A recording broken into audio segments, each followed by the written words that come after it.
You're listening to Jet Nation Radio, the official podcast of JetNation.com, the largest independent fan site in the NFL. Be sure to check out our forums and talk all things Jets with thousands of other diehard Jets fans. Now, to get you up to date on all the latest Jets news, notes, and quotes, here are your hosts, Glenn Naughton and Alex Varallo.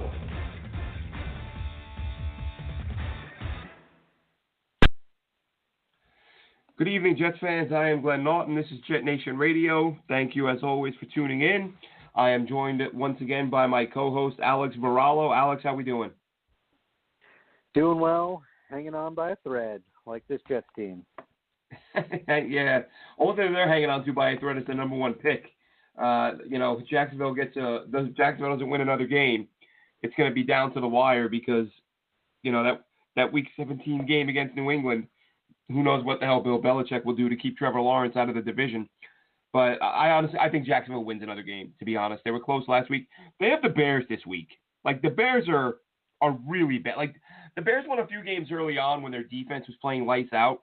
Since then, you can make a case that the Bears have been as bad as the Jets and Jaguars. And maybe I'm off base on it. The last time I looked at their schedule and their numbers a couple weeks ago, I came away just thinking, all right, they stole a couple early wins, but since then, not a very good football team. I think they got blown out last week as well.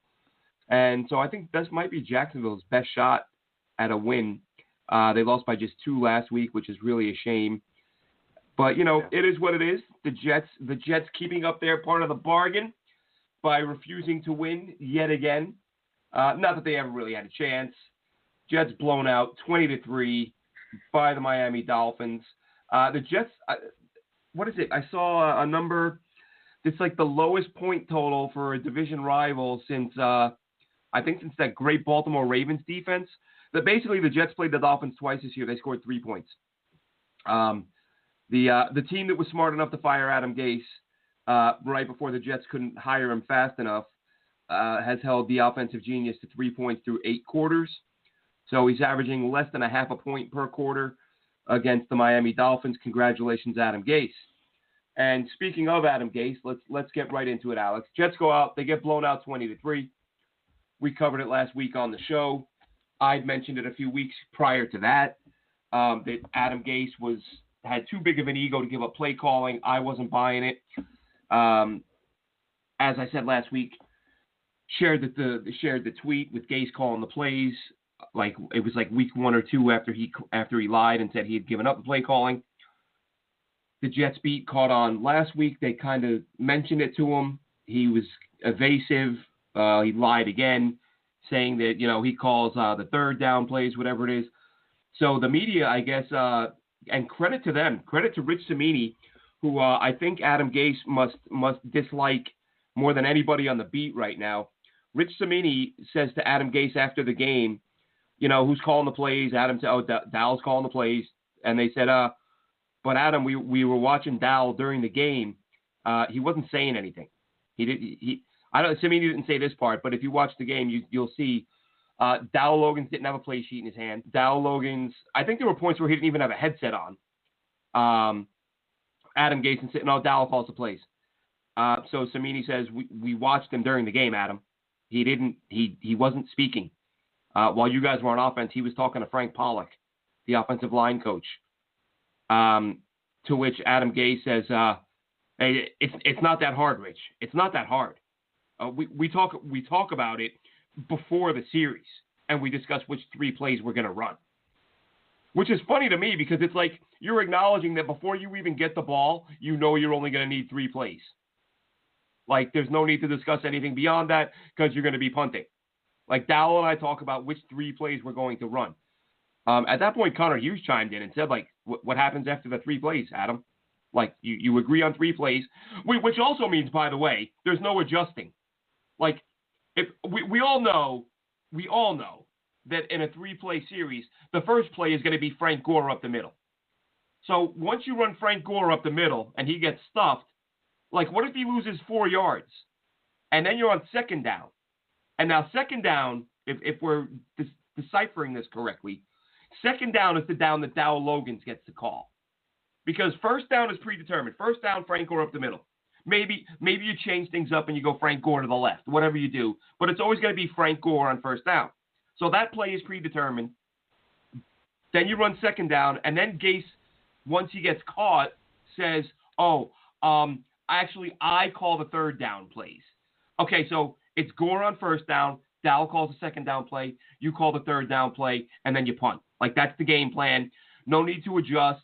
No need to kind of work on it. Like, I would think 2nd and 2 would mean a different play call than 2nd and 14, but not to Adam Gase. It's just pick 3 plays, before, 20 minutes before you have the ball, and then just run those 3 plays and see what happens.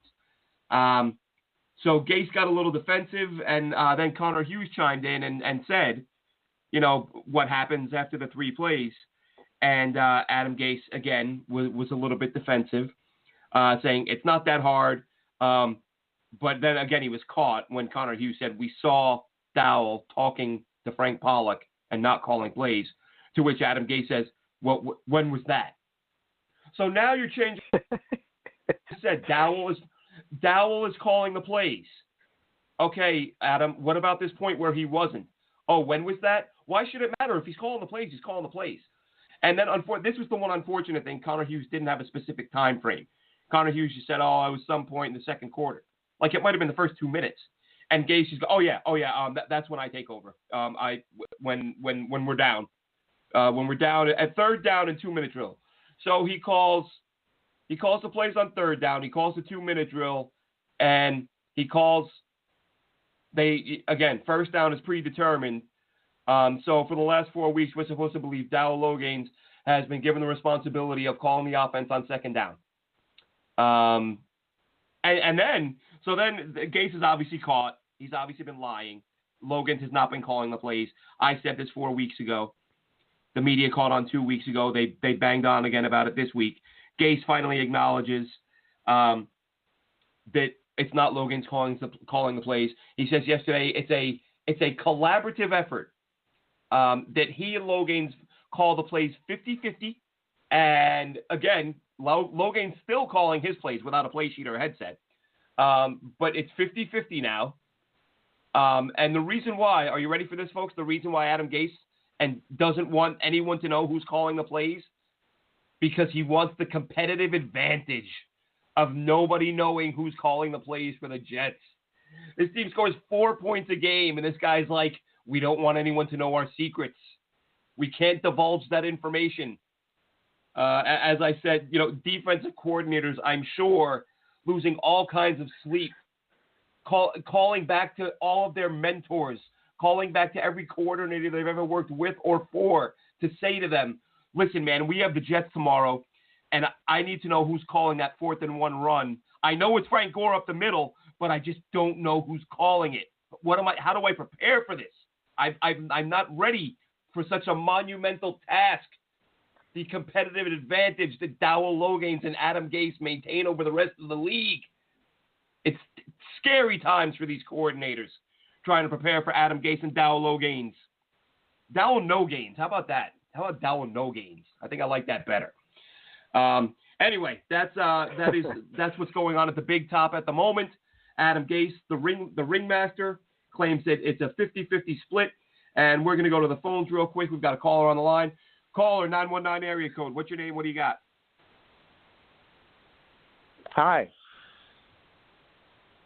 Is this Glenn? It is. Glenn? Hey, this yes. is Southern Jet. How you doing? Hey, Rich. How we doing? This is the Southern Jet from the forums at Jet Nation, which if you are not on the forums at Jet Nation, you need to sign up today. Rich is a diehard Jets fan who I've had the opportunity to meet and go meet up with at a couple of games a few years back. Met for lunch in North Carolina with the families. Long time no speak. Rich, how you doing?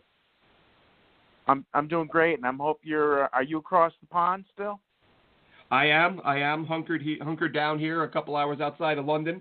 We come out of lockdown in about 24 hours. So, there's that. Jeremy's over here now, but he's getting ready to fly back to Germany. So I was curious what's going on in Europe there. Gotcha. So yeah, just it's almost like is this whole you don't have any other buddy else in line. There's no guest like Connor. I heard you mention his name. Not for a little while. We have somebody calling in, but not for a while. Yeah, with the 2020 stuff, it's almost like there's no question to ask. If you get what I'm saying, it's like this big mishmash of this soap opera that we've got going here, and I'm starting to believe that from day one, Joe Douglas has had this plan of a guy he did not inherit. And, we know he got that unusual 6-year deal. And we now hired Flacco, who knows the Raven playbook, as a backup. I'm just thinking that everything has sort of been a handshake deal already. And we're getting to move into a Ravens culture and a Ravens playbook, which I'm not arguing with. I do worry about losing the draft pick. Do you think we go with Fields if we don't get Lawrence? And it's real easy for Belichick to blow a game. He can make it look real, He can just call stupid plays. Well, listen, I said at the top, who knows what the hell Bill Belichick will do. But I think the one thing that can help the Jets here is that I think Jacksonville is good enough to beat Chicago this week, which would put the Jets in a really good position because, Good Lord, you can't really see the Jets winning a game. But if they do steal one at some point, say, again, maybe week 17 against New England, if Jacksonville gets to that second win, that pretty much locks the Jets in at 1. If the Jets fall to 2, Yep. Yeah, if the Jets fall to 2, I think you have to go with Fields. I don't think that, Sam Darnold, and we'll talk about Darnold in a little bit, but he has regressed. I feel like I say it every time he steps on the field, but every time he gets on the field, he looks worse and worse and worse. And here's something that I'm real curious with you, Glenn. I'm real curious with you. And I agree with you 100% that Sam's regressed. But I'm 68 years old. And I've been watching this team forever. This is the worst play calling I've ever seen. Gase has 8 plays that he recycles. He actually throws to the same spot, in down and distance when a situation arises. The quarterbacks are being – the defenses know exactly where to play. Well, I've said – I can't remember when I first said it. But it's become more of the case recently, Rich. I said earlier in the year that if you didn't know better, you would think Adam Gase has been given the thumbs up by ownership to go out and throw these games. Yes. Because we've seen him do so many things that just fly in the face of logic. And listen, I don't say it every week because no need to beat a dead horse. But I do say quite often that I understand that I'm a fan. I'm a guy who watches football. I'm not going to pretend I know as much as an NFL coach does. However, I do know that, kicking field goals when you're down by 24 in the final minutes of a game or running the ball on 2nd and long, 3rd and long with a 37-year-old running back who's, who runs a 3.40. These are things that you look at and say, he's got to be trying to lose on purpose, right? Like, you wouldn't – these are not the things you would do. These are not the things you would do if you're trying to win a football game. Right. And how tall is Darnold, Glenn? Was he 6'4"? 6'3", 6'4", something like that. Yeah. So why do you take a 2 foot 2 foot down to get first down and have Frank Gore set up 7 yards behind the line of scrimmage at 37 years old and make a as Joe Montana would say, you squat down and you dive for that open hole, and it's easy as hell to get 2 feet in the NFL for a quarterback sneak. Why do you not do that? And why do you turn it into a 7-yard play? Yeah, well, listen, we've talked, we've mentioned quite a bit, and I've seen other people mention it, former players and things on Twitter. Zero imagination in Gase's offense. You don't see a lot of motion. You don't see a lot of creativity.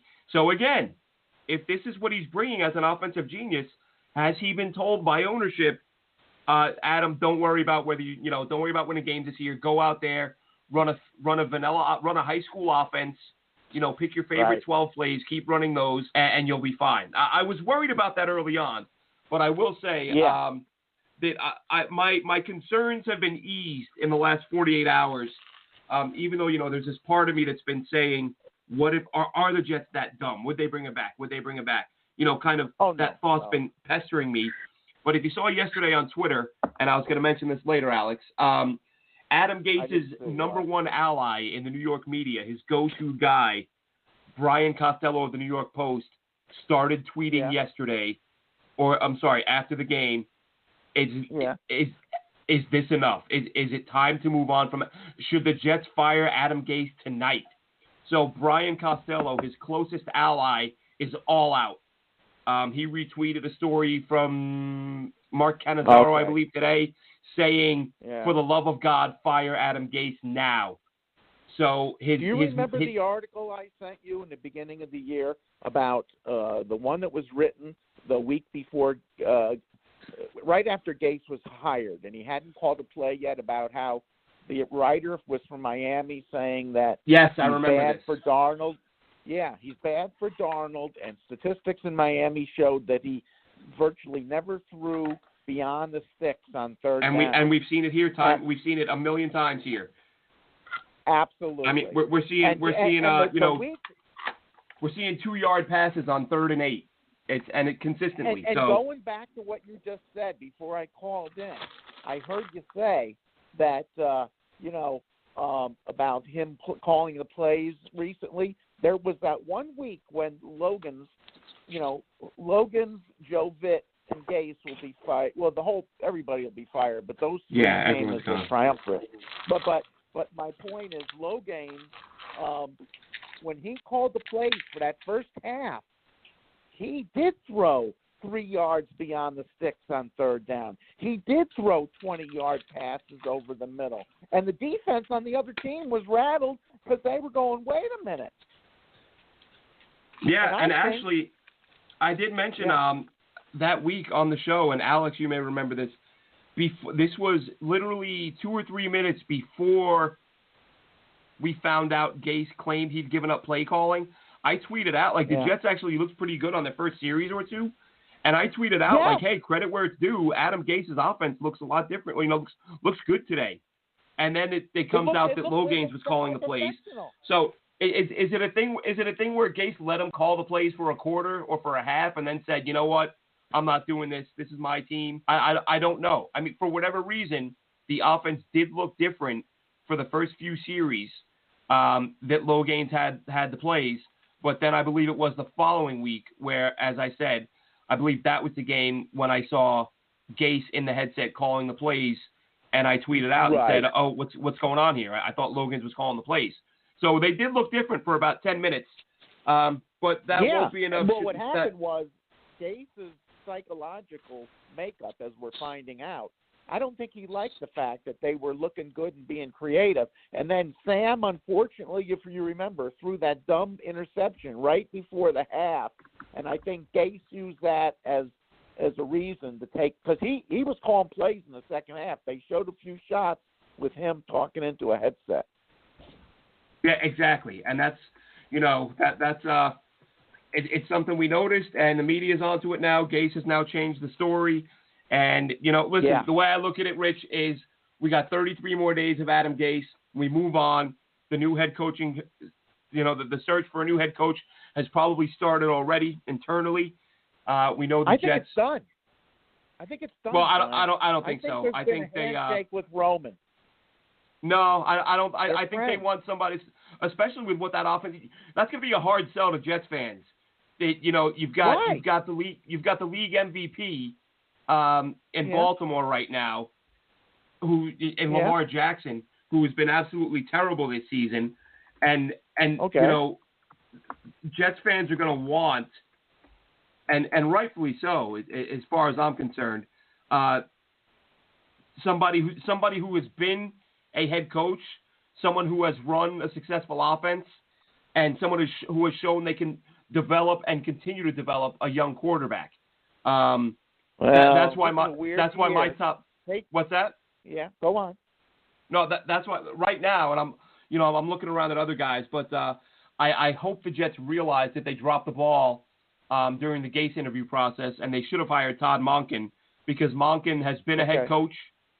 He was a head coach in college, took over a program, took over a winless program that won. That by the time he left 3 years later, they were a 9-win team. So they went from 0 wins to 9 wins.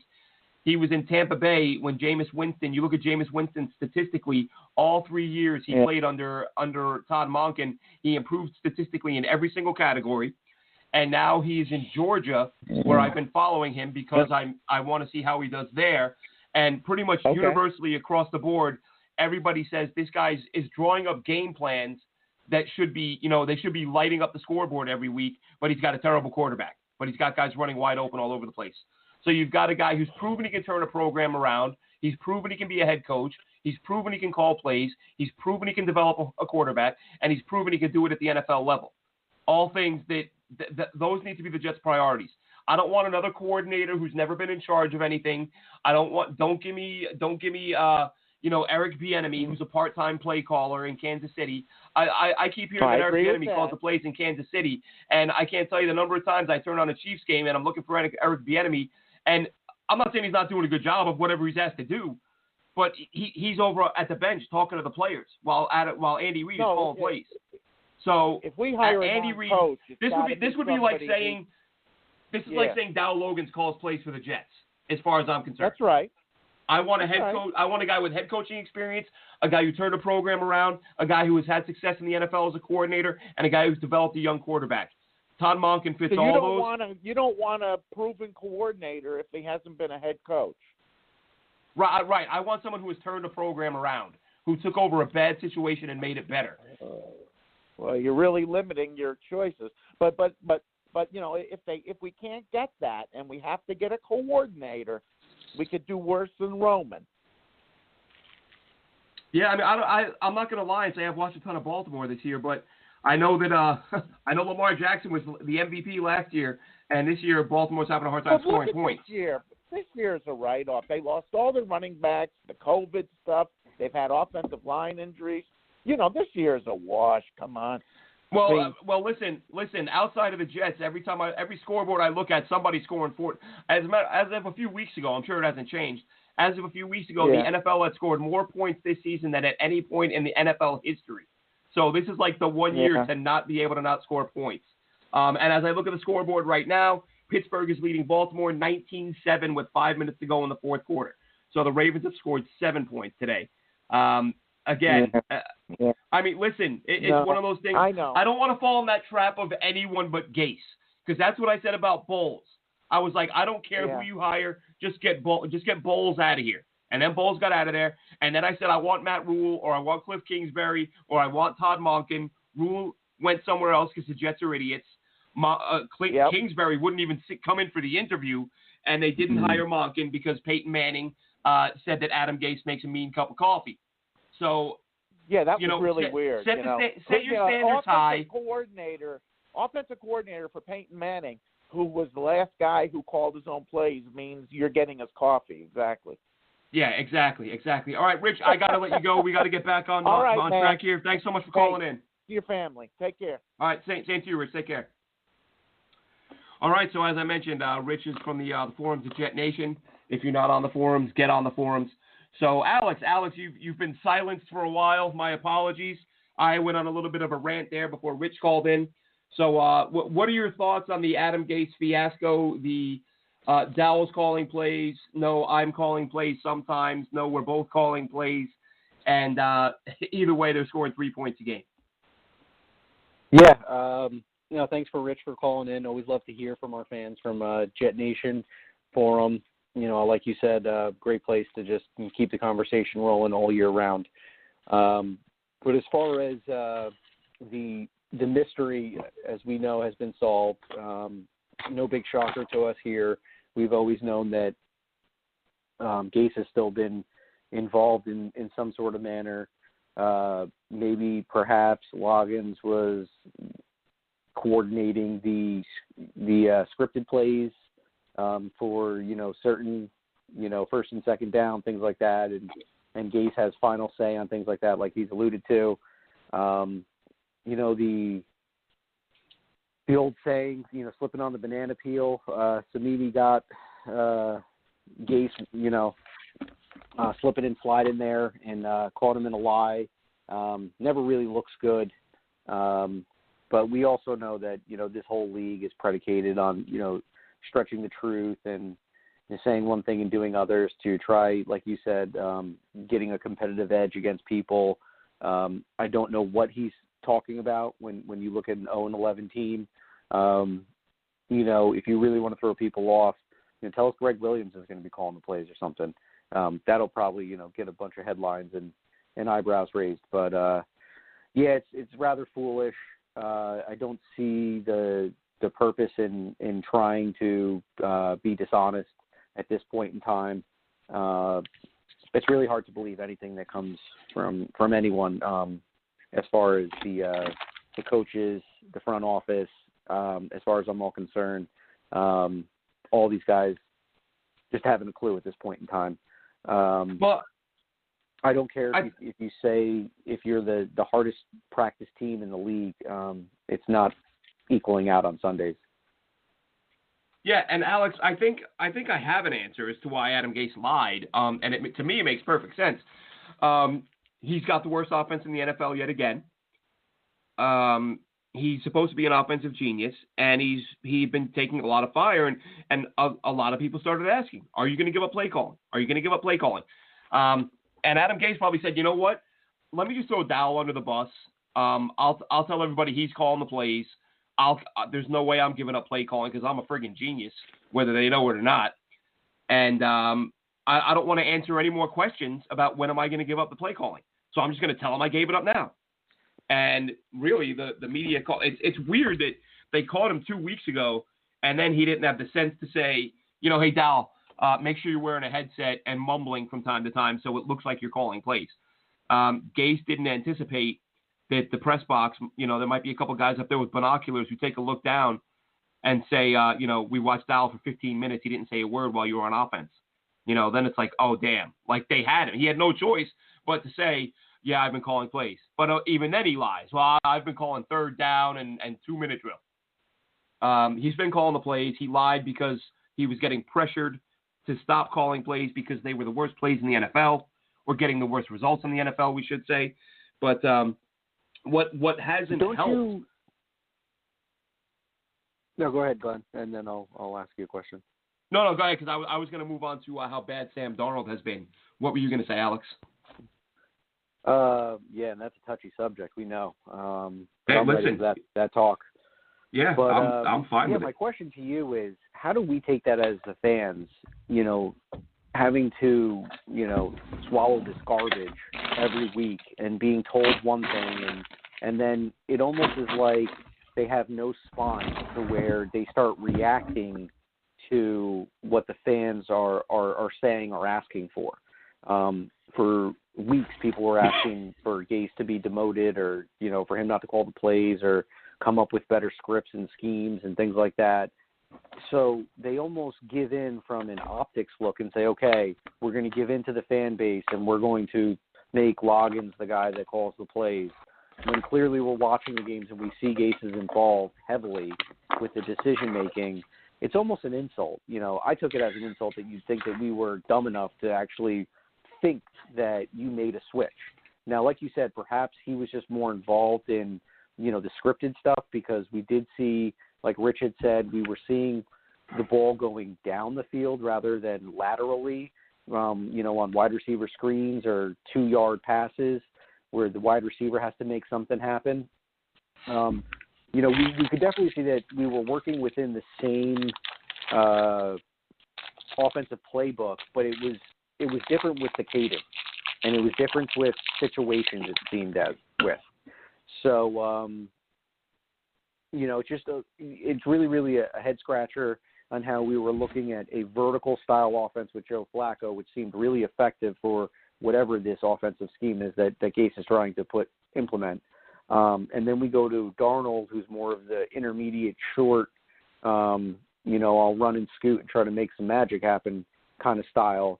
And it just makes me think, like, why would you think that we would be fooled, to something like that? And, the other thing, and I guess this will transition us into the Darnold thing, and I've asked this, last week, why is it Darnold looks so inept, and Joe Flacco, with his age, and to be honest with you, he hasn't looked really good in several years, started to look like the Joe Flacco of old, throwing the ball deep and making big plays and competing, more or less. Well, I think and this is another thing I was going to touch on, and we'll get to Darnold, but an interesting thing that I noticed after the game, and we've seen it a few times, and it could just be my imagination, but it felt like this week we saw more media members and former players coming out and ripping Adam Gase. Leger Douzable, former Jets D lineman, tweeted out that Adam Gase was a straight up liar. Damian Woody tweeted out, watching Adam Gase makes me think it's a crime that this man has been a head coach for two different teams. As I said, his best friend Brian Costello tweeted out, should the Jets fire Adam Gase tonight? Then his best friend Brian Costello tweeted out yesterday, or retweeted an article saying it's time to fire Adam Gase now. And as far as the Flacco-Darnold discussion goes, and I think this is a really valid point from another former NFL player, former Jets linebacker Chad Cascadden, who played under Bill Parcells and Bill Belichick and does the wrap-up show on SNY, I believe it is. He apparently said after the show, the reason why Flacco looks functional in this offense is because he hasn't been around Adam Gase long enough for Adam Gase to break him. And I would imagine, and think about it. Imagine you're Joe Flacco, right? Like, you're no longer the player you once were, but NFL players don't think that way. Like, Joe Flacco in his mind, and he's has his right to an opinion, Joe Flacco in his mind is still a starting quarterback. He's got a Super Bowl ring. He's got multiple big playoff wins. He has had some huge, huge NFL seasons. And he's looking at Adam Gase, who, as we've said before, has never done a thing without Peyton Manning. So when Gase talks, do you really think Joe Flacco was on the edge of his seat thinking, man, I got to take in everything this guy is saying? He probably listens and nods and says, all right. But to himself, he's saying, like, well, I've done this before, and I'm going to do what works. And he's got the thousands of mental reps that a young Sam Darnold doesn't have. Whereas Sam Darnold doesn't have that 10 years of experience. He's got to learn to play. The only people he has to lean on to learn from are Dowell Logains and Adam Gase. So that's where his tutelage is coming from. And Cascadden may have really hit on something there. Like, the reason why Flacco looks like a good quarterback in this offense is because Flacco is already a good quarterback. And if Adam Gase, tries to teach him something that Joe Flacco knows is garbage, Flacco might nod, but he knows not to do it. Or maybe Gase would need a little more time. Maybe if Joe Flacco played for Adam Gase for 2 or 3 years, he would regress the same way. I mean, listen, Sam Darnold is clearly regressing. And that really, I mean, there's a million reasons you can fire Adam Gase. But if you're going to look at ownership and what they said prior to the season, their thing was, success this year is going to be measured by progress. How well are we progressing? Well, you're not. Darnold continues to regress. So I think that's a valid answer to your question, because listen, Sam Darnold, to me, it's terrible to watch him, Alex, because this is a guy who, as a rookie, I remember watching him just in his first few games and coming away thinking, okay, we got the guy now, because he's a quarterback who, he struggled with the deep ball accuracy, but that's the type of ball you got to hit. You don't have to hit that every time. You just have to hit it often enough for teams to respect it. But we saw him make throws on the move, the biggest thing was going through progressions, because after so many years of, whether it's Geno Smith or Mark Sanchez, these guys, from the day they entered the league, they were lock on to one receiver, throw it whether he's open or not. If he's open, you got to play. If he's not, it's incomplete or it's an interception. Sam Darnold, as a rookie, was going through his progressions and making reads in ways that we had not seen before, and or we had not seen in recent history from Jets quarterbacks. Now, fast forward 2 years, and he looks like Mark Sanchez, locking onto one guy, making a dumb throw. I can't tell you how many times I saw Jamison Crowder open on the all-22. Jamison Crowder used to get like 15 targets a game last year. Yeah. This year, he's wide open, and Darnold doesn't even get to him. And And this has been the case all year. Darnold is getting worse and worse and worse. And I'll tell you this right now, Alex. I had this thought the other day. Whatever team Sam Darnold ends up with, whether it's the Steelers or the Saints or whoever makes a deal for Sam Darnold, you know what my next move would be, Alex? I would get Josh McCown on the phone and hire him as my quarterbacks coach. Because I would be willing to, if you look back to that rookie year, McCown was in Darnold's ear. Every time they were inseparable on the bench, talking him through situations. Since McCown left and Gase came in and Darnold suddenly has the plague and nobody will go near him during a game, Darnold just gets worse and worse and worse and worse. If I'm the Steelers, I trade for Darnold. I hire Josh McCown as my quarterbacks coach, or hell, my Sam Darnold coach, whatever you want to call him, and say, look, Josh, you've been on a million teams. You've been in a million offenses. You saw this kid when he was at his best late in his rookie year. You know what he does well. You know where he struggles. We want you to bring this kid along and be his coach, his quarterbacks coach. What are your thoughts there, Alex? And please, your thoughts on Sam Darnold. Listen, fans are being critical of him, and at this point, it's rightfully earned. Listen, I get it. He's played for a terrible coach, but at some point, you got to hold the player accountable. Yeah, it's interesting. I said this last year too, and when we were wrapping up last year's season, I said, we're going to start, going under the microscope and critiquing Sam Darnold for what we see and what he is. Because year 3 is the year in which he should be taking that maturation step. And clearly we've seen him go in the opposite direction. And for a long time, it was taboo to speak negatively about Darnold, even though we were just being honest about some of the flaws that he had. A lot of people have good memories with things that kind of meet their narrative, but people seem to forget that this was a college quarterback that was a project that did not have good arm throwing mechanics. He had to make an adjustment during his offseason before the combine, and he opted out of the throwing drills because he felt that he didn't have chemistry with a bunch of random wide receivers that were out there, and his people were telling him it's probably going to hurt your draft stock if you go out there and you make some errant throws. So there was already a label about his throwing style. People were questioning about his turnovers, which were, I have 36 and 27 games in my mind from college. He had plus 20 his final year. These were all things that we were hoping that we would start seeing less of.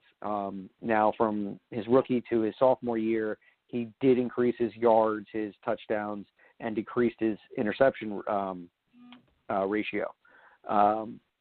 But not by much. It was marginal at best on slight improvements from rookie year to the second year. But what we saw in the first half of 2019 was a quarterback that looked like a deer in headlights, does not show any sort of mental aspect to the game, saying, okay, I've got 8 defenders in the box.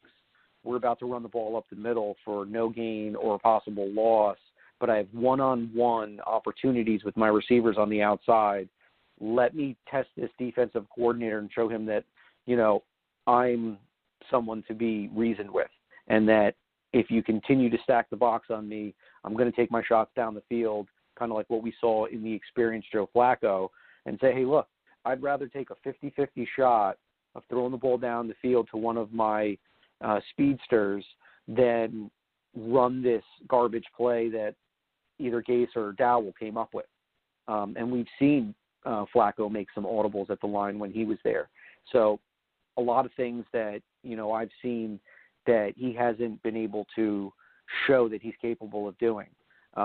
His decision-making, we know, is still poor. We know that he has not learned the ability to throw the ball away when he's outside the pocket, which, you get a free play there. Just throw the ball into the stands. A lot of people say that's coaching.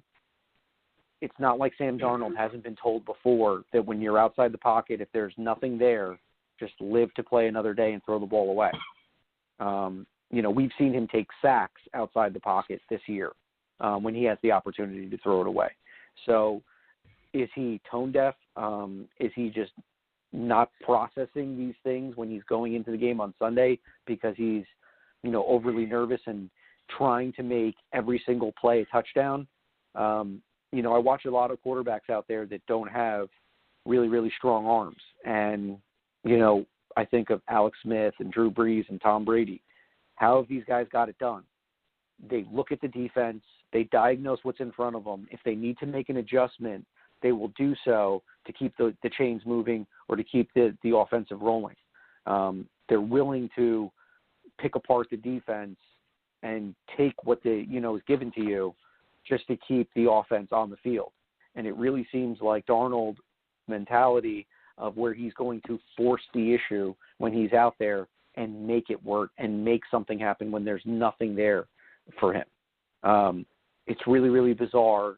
Also, like what you said, clearly the way Jeremy Bates was dialing up plays for him on the back half of his rookie year was more suited to the things that Darnold was comfortable doing. He was targeting areas of the field where he was more accurate. And basically they were just putting their young quarterback in a position to where he could be productive. Gase has not done that. He has tried to force his system into this quarterback that is clearly struggling getting the concept of what is needed from him. And it's unfortunate because, not all the plays have been terrible. And I know that sounds like a really bad take, but like you said, if Jamison Crowder's finding ways to separate and get open, why are we not getting him the ball? The last 3 weeks, he's had less than 5 targets a game, and he's had 2 catches or less a game. So it's crazy. Where did he go from being, when healthy, Jamison Crowder was leading the NFL with like 101, 102 yards receiving a game in the games he was healthy. He was on pace to be a phenomenal, option for this offense. Exactly. And now we just haven't found ways to get him the ball. I'm excited to see what Mims is doing and target meter to 10 to 15 times a game.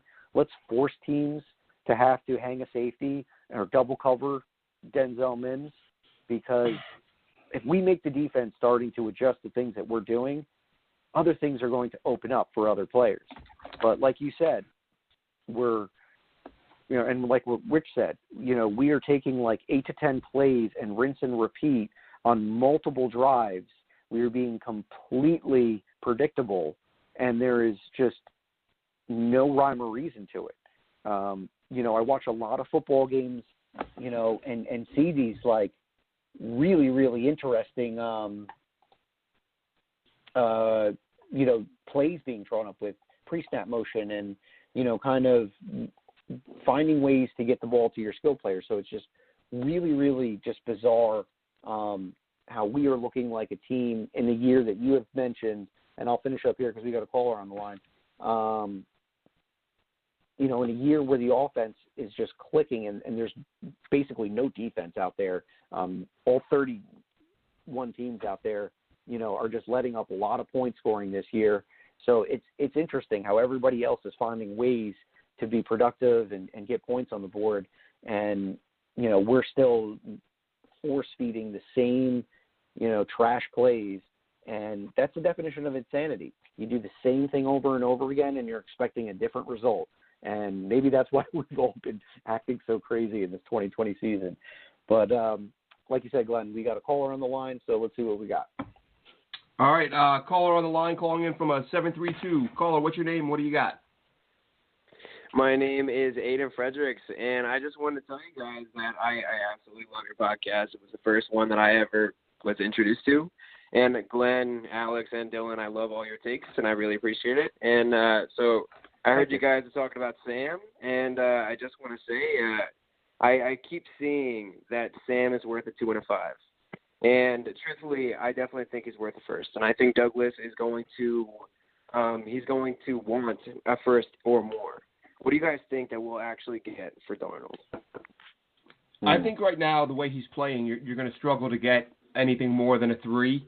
But that's why I've asked the question, and it's kind of the approach I would like to see Joe Douglas take, that I understand fans want everything done now. But if I'm Joe Douglas and I go out and I hire an offensive coach who has some clue as to what he's doing, I say keep Sam Darnold around until next preseason, and then you deal him to a team that has a need at quarterback, whether it be due to injury or just not having one. Because if you bring Sam Darnold back next year, let's say he has an impressive camp, let's say he plays well in preseason games and looks like the guy they drafted, Then all of a sudden, instead of a 3, you get a team on the phone and say, look, this kid is a 1. He's worth a 1. Because right now it's going to be a tough sell to say he's got, he can't, he hasn't thrown a touchdown in 3 games. He's thrown a ton of interceptions. You're not getting a 1 for that guy. Whether he has talent, whether he has the talent to be a 1 is a different story. But you're not going to get a team on the phone and say we need a first-round pick for this guy who's got a 1-to-4 TD to INT ratio. So mid-round pick at the moment. I think Rappaport said a couple weeks ago or about a month ago that he estimated the Jets could probably get a second-rounder for Darnold, and he's only gotten worse since then. So I understand the need to deal him and the expediency to get him out and get a pick for him, but I would almost rather take a first or second rounder in the 2022 draft than get a fourth or fifth rounder in the 2021 draft. Hell yeah, Alex? No, I definitely agree. Yeah, at this point in time, I think, let's not just talk about Sam the person, because Sam's a great guy. He's a humble kid. He says the right things. He does the right things. He doesn't get in trouble. He's everything you want in a particular mold of a quarterback or a football personality perspective. But when you start to look at, let's remove the name, let's remove the face, and let's just sell a team on a quarterback that has played in 7 games this year, has 3 touchdowns, 8 interceptions, and a QBR that's like below 30. I don't know how you're going to sell any manager in this league that he's worth a premium pick in return, unless this is a particular team that was high on Darnold and feels that there has been a disservice done by this team, which clearly it has, and they feel I can do a way better job than what Adam Gase and Loggins and all these other jabronis have done. So, unless there's somebody out there, that clearly says, what, I have a game plan and I know exactly what this kid needs and I know exactly what this type of offense this kid needs, maybe there is a GM out there that's willing to roll the dice, because, we have an abundance of quarterbacks in the league still right now that are 35 and older. We've got guys that are in their 40s that are still playing. So I can't continue to see these guys, beating time, because time gets everybody. And, there's going to be a lot of turnover. We're going to see a lot of new young faces. And, we're seeing some teams right now starting to make adjustments and look in different avenues and directions at the quarterback spot. The Minshew era was a lot of fun in Jacksonville. Nobody's talking about him now. And he's healthy and he's, sitting on the bench right now. And Mike Glennon's getting more opportunities than he is. And Phillip Rivers, another guy. How many more years does Phillip have? He's doing great things in Indianapolis, but, I just can't foresee Indianapolis investing, more years and top, $25 to $30 million deals to a quarterback that's going to be darn near 40 pretty soon. So maybe there is a team out there, and if we could get something like a 2 with the amount of draft picks that we have, currently we've got 3 picks within the top 33 next year. We're going to have the opportunity to come away with possibly 3 starters right off the bat on day 1, day 2. So if we could get another one in our pocket and just say, hey, you know what, Sam, it just didn't work out. And, we didn't put together the right plan for you. We didn't put together the right team.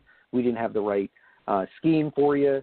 But we're going to, send you somewhere, and we're going to get you under somebody else that thinks that they can do better than us, and we're going to have to just, rip the Band-Aid off and start anew here. So I hope that there's a trade suitor out there that can get us a premium pick, but at the moment, from what I'm looking at and what I'm seeing, with this poor kid that's struggling out there, I just don't see him being a premium pick right now, and it really stinks, to be honest with you. Maybe the best thing to do at this point is to keep Darnold healthy, because there's definitely no way we're getting a trade suitor if something happens more to that throwing arm, and then he goes into the off season requiring some sort of cleanup surgery, and then you have nobody that's going to be, calling into the front office, because when people call, Joe Douglas listens. That's it. That's really it. And honestly, I'm the first one to say that I feel horrible about what the Jets organization has done to Sam Darnold, and I love the kid. Absolutely love the kid, and it's going to be it's a shame what we already did, and it's going to be a shame when we have to let him go. But at this point right now, I'm ready to see him light it up on another team. Honestly, I think he will with a better surrounding cast and a better coach. I think he will. At least I hope he will. But I'm hoping for better draft capital than a 2 out of 5. All right, Aiden, we will wait and find out. Thanks so much for calling in. We appreciate it. Yeah, no problem. You guys are awesome. I'll see you soon. All right. Thanks a lot. Have a good night. All right, so that was. Listen, that's a question on a lot of Jets fans' minds. Is what is Sam Darnold worth in trade? And I think what I was saying earlier about possibly hanging on to Sam Darnold to trade him later. Those are the types of moves I feel like we see other teams make from time to time. And I always find myself thinking, man, why don't the Jets ever do something like that? If you have an asset, because listen, even let's say you come into next year and Darnold stinks it up and you can't trade him at all. Fine. So you don't get that 4th round pick. It would have been nice to have, but at the end of the day, it's a 4th round pick. If that. I mean, if he keeps playing like he is, you might not get a 4th. You might not get a 6th. He goes out there and throws 2-3 interceptions every week, 2 or 3 dumb interceptions every week. You're not getting anything for him. So as his value continues to slide, why the hell wouldn't you just say we're going to bring him into camp next year? We're going to work him with the new system, with the new head coach, new offensive coordinator. If he comes out and lights it up, if teams call, then we get to say, yeah, we need a 1 for this guy. We need a 2 for this guy. Why not? I mean, what do you have to lose? To me, if you trade him for on the cap. Well, if you trade him for a 4 or 5, 6 pick right now, you're giving up the opportunity to maybe get a 1 or a 2 down the line. I want that. I want premium picks, especially for a guy, a quarterback who you gave up a ton of picks to get. I know that's not part of the equation, but still, I don't want to see. I want to see the team get value because what's going to happen is someone's going to trade for him, and he's going to be at the very least a good player somewhere else, a good quarterback. Oh yeah. And so here's a question for you, Alex. Let's say you're put on your Joe Douglas cap for a second, okay? You're making some calls. You're trying to trade Sam Darnold. It's draft day, or it's the day before the draft. You make some calls. Nobody offers you anything more than a 4 or a 5 for Sam Darnold, and you're like, man, we'd really like to get more. Let's hold tight. It's day 1 of the draft comes and goes. You say, well, we know we weren't going to get a first anyway, but we really were hoping to get a 2. But all you're getting offers for is 4s and 5s or 3s and 5s, whatever. And then the phone rings, and it's Bill Belichick on the other line, and he says, "Hey Joe, I'll give you a 2 and a 4 for Sam. Do you send Sam Darnold to the New England Patriots, where Bill Belichick of all people believes in him and believes he can get the most out of him, and now you got to face Sam twice a year for a 2nd round pick?" Wow, man. Because then you start second guessing yourself. It's the line, right? Then you're like, wait a minute. If Belichick sees something in this guy, what do I not see?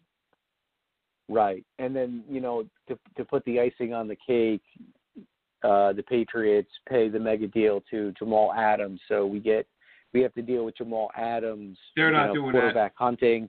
And then, we have Sam Darnold throwing dimes on our faces. Wouldn't that just be, a Jets life, right there in itself?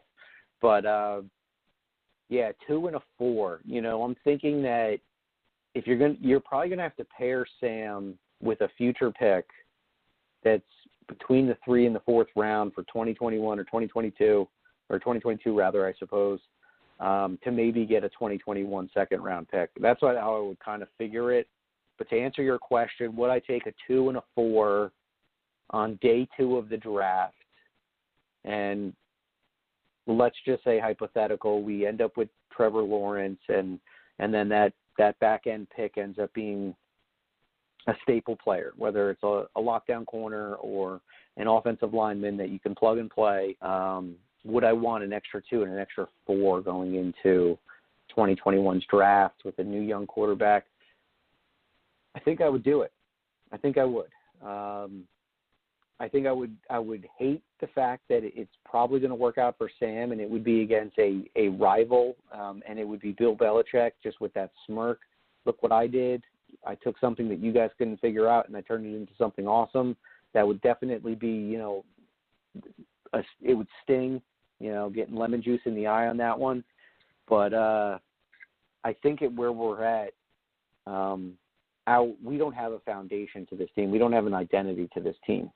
And I guess the way that you kind of want to build something like that is to compile as many lucrative, solid players that are premium picks so that you can quickly turn things around within a year or two.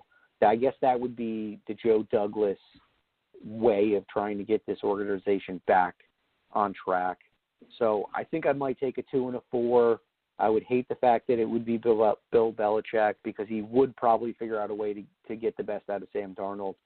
But at the same time, looking at what we have right now, which is not much, premium picks usually end up being decent players. So that would be my mentality on this one here. Tough question, Glenn. Yeah, I was thinking about it the other day, thinking, if someone calls you, you got to take the best offer you can get, as long as it's, I don't want them to get robbed. If your best offer is a 6 or a 5, that's when I say hang on to him until next year, see if he can play himself into a more valuable position. But then the thought crossed my mind. I'm like, Jesus, what if it's Belichick and he makes you a decent offer?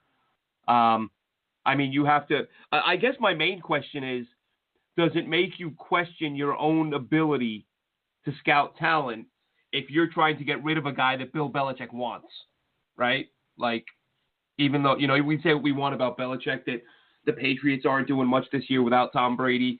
Bill Belichick is still the most respected coach in the NFL. His resume speaks for itself. And you can talk to me about, but look at his record with the Browns. Great. Look at his record with the Patriots when Brady got hurt. When he missed that full season, he took Matt Castle, who hadn't started a damn football game since high school, and won, 11 games. What Jimmy Garoppolo, who never started a game, and who was the other guy? Jacoby Brissett. What they go 5-0, 6-0. His actually over the last 20 years, I believe, since coming to New England, prior to this season, I saw a stat that Bill Belichick's winning percentage is better without Tom Brady than it is with Tom Brady, because the guy just knows how to win. So again, it's just kind of a fun scenario to kick around. It's not going to happen, but it's like, Jesus, what would you do? Could you live with yourself as a Jets fan? You send Sam Darnold to New England and Bill Belichick wins 3 or 4 more Super Bowls with him? Yeah, that would hurt. And I think about some of the players of the past, like, Woodhead and some of the other guys that transitioned over and ended up doing great things. And some of these guys have rings, so, they've probably succeeded in their childhood At dreams. least Woodhead, you could say Woodhead, undrafted rookie, free agent, long shot. This is the dude you took to rescue your franchise, and he ends up rescuing the Patriots franchise. That would be I don't know if I could, man. I might have to hang up the phone and go, hang on. We got to work with, even if it's as a backup, you bring Sam in and trade him to someone else in the offseason. I'm not sending him to somebody the give Patriots. me a barf bag. I'm going to take this deal. Yeah, that's a tough one. But listen, we haven't talked a whole lot about this ass kicking from the other day. Like I said, 20-3 loss. Let's go through a few things here, Alex. You know what I realized the other day? I think it's because this team is so bad and we're just so fed up with it. We've kind of forgotten. We don't even do studs and duds anymore.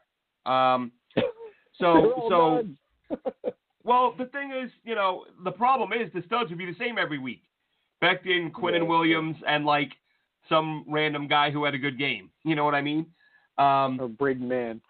Actually, this week it would be Quinn Williams, Marcus May, and maybe Denzel Mims. Mims, that fingertip grab over the middle.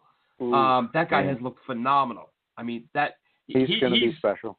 He is. But I think I mentioned it last week. I'll bring it up again this week. That might have been Marcus May's best game of the year. And I said last week in talking about Perriman, this team is in no position to let their good players walk out the door because they don't have enough of them.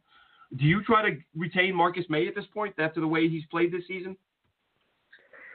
Yeah, that's a really interesting question. I've been thinking about that because we've seen a theme where Mike Maccagnan's guys are kindly shown the door, and he's one of the last Maccagnan guys, if I'm not mistaken, between Sam and him.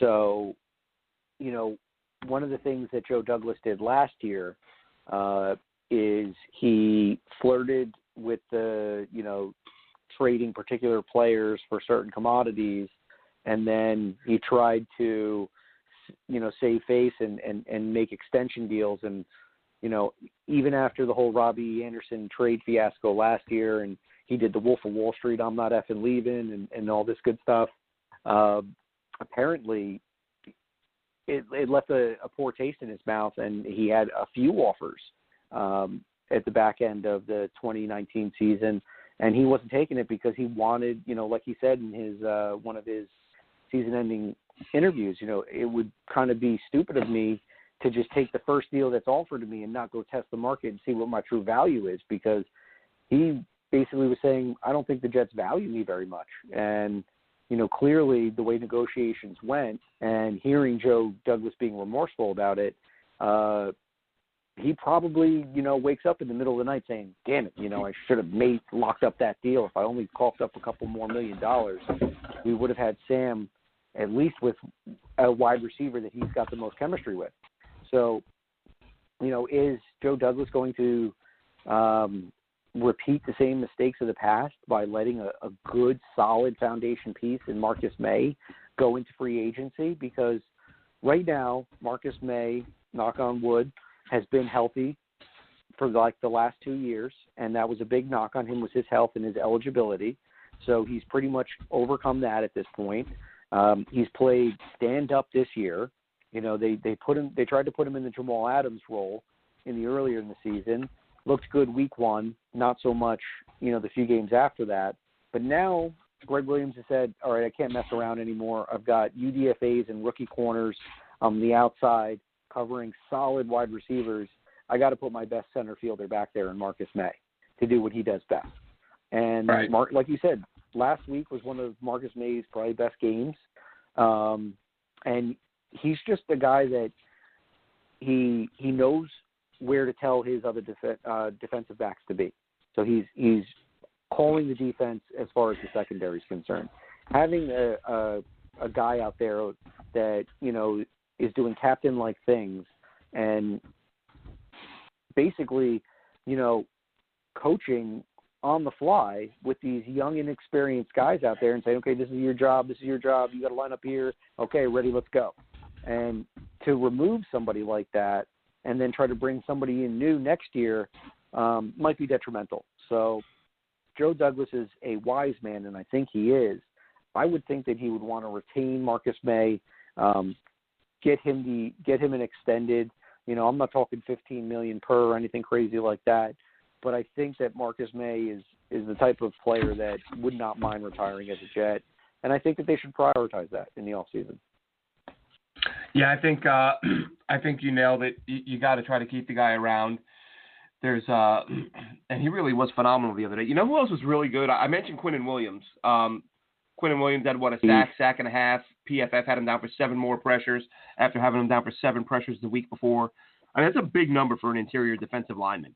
And he's still, Alex, I brought this up earlier in the year, and people, you know, this is at the point when people were still calling Quinn Williams a bust and still saying he was a bad pick. You know, they were telling me it's because he's lazy. I brought up the fact, I said, this guy, I looked at Aaron Donald, and no, I'm not saying Aaron Donald is Quinn Williams, or Quinn Williams is Aaron Donald. But Aaron Donald routinely plays like between 80 and 90% of the snaps in Los Angeles.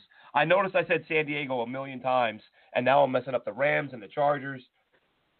Los Angeles Rams, Los Angeles Chargers, different teams. Aaron Donald, Los Angeles Rams, plays 80 to 90% of the snaps routinely for the Rams. Quinn Williams played 73% of the snaps for the Jets this past Sunday, and that was his high for the season. He routinely plays between 55 and 65% of the snaps.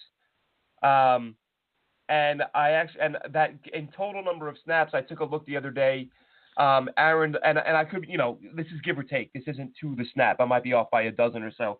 But Aaron Donald has played roughly 150 more snaps than Quinn Williams has. And Quinn, it's a shame, Quinn now when he's up to about 5 sacks. And he had, as far as I'm concerned, he had a couple of sacks that were not credited because roughing or intentional grounding was not called on the opposing quarterbacks. Josh Allen was one. I forget who the other one was when Quinn had him wrapped up and they just threw the ball to no man's land and nothing was called. So even though you look at him and he's got, you look at Quinn Williams right now and he's sitting there with 5 sacks. Really, he could very easily be sitting at 7, and that's in week 11 and having missed a couple games. So this kid might become that. I mean, there's every reason to believe he will become that 9 or 10 sack a year guy on the interior of the defense. And this is with very little help on the edge. But what I was going to say was Jordan Jenkins was another guy who I think he had his best game the other day. He was getting to the quarterback. I think he had a sack and a half. I think PFF had him down for 6 pressures. Probably his best game, but he just doesn't play at that level consistently enough to earn that big contract he's going to want. So I think those are my best guys on defense. On offense, I really liked what we saw from Mims again. I really liked what we saw from Perriman again. Another deep ball reception for him early on in the game. So he's a guy. If Perriman stays healthy and he keeps picking up a 50-yard catch every week, you got to bring him back. You don't have enough good players to let guys like that go. Now, and right. I hate saying depending on price because, listen, every free agent depends on price. If I say they should sign a guy and it turns out the guy is a $4 million a year player and he wants $16 million a year, well, of course you don't sign the guy. But if this guy's willing to take a fair value, market value contract and he's not looking for, to be paid twice what he's worth, and again, this is the stipulation being if, and it is a big if he stays healthy the rest of the way. And if we keep seeing him make these big plays, I think you got to pull the trigger and keep him around. So Alex, who stood out to you this week? Who was good? Who was bad? And we can close out with that. We've got a few minutes left here.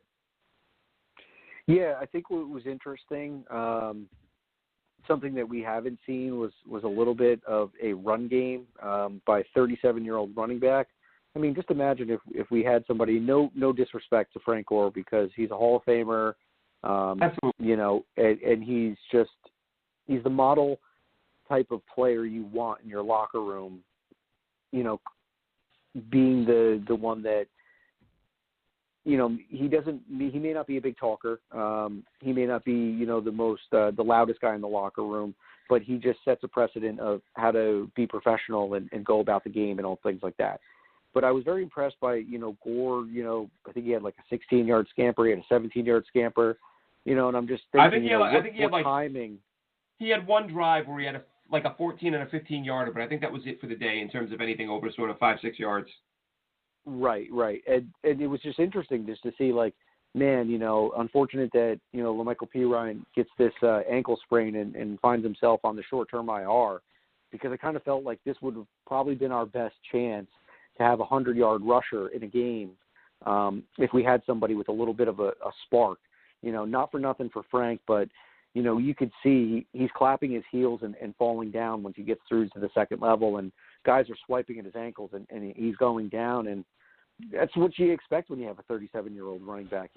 Mentally he's 25, but physically he's just not what he used to be, and it's very impressive that he's still able to do, some things that, certain guys wish that they could do at this point in their prime. So, unfortunately, old man Frank is, we harp on him a lot, and it's not anything to do with him personally. I've said that a million times. Every time I've said something bad about having Frank Gore, it's not about Gore. It was a dumb move to sign him, and it's a dumb move to give him 18 carries. Sorry, Alex, go ahead. No, and it's interesting how we said, we don't want to give Frank like 30 touches, and I think he ended up having darn near 15 in the first half, and we're like, he's on pace for 30 right now. And, what happened to this rotation that we were going to say? But, Gore came away, a little impressed, and in the first half it looked like we were in the fight, but, things fizzled out quite quickly. But, Bryce Hall took his lumps this weekend against a very good receiver in Devontae Parker, and he battled with him. And, a lot of guys struggle when Devontae Parker's healthy and he's on point. He can make corners look bad. And, he took his lumps, but he also had some reps where he won. And I even think Brian Flores had said he came away, a little bit more impressed by those young corners than he had anticipated. Lamar Jackson, we saw the back of his jersey a few times. But, as far as being physical, these young guys are hungry. So, Bryce Hall, I really hope that he comes back to that 2018 form where he was one of the top corners in college. That would be really, really great.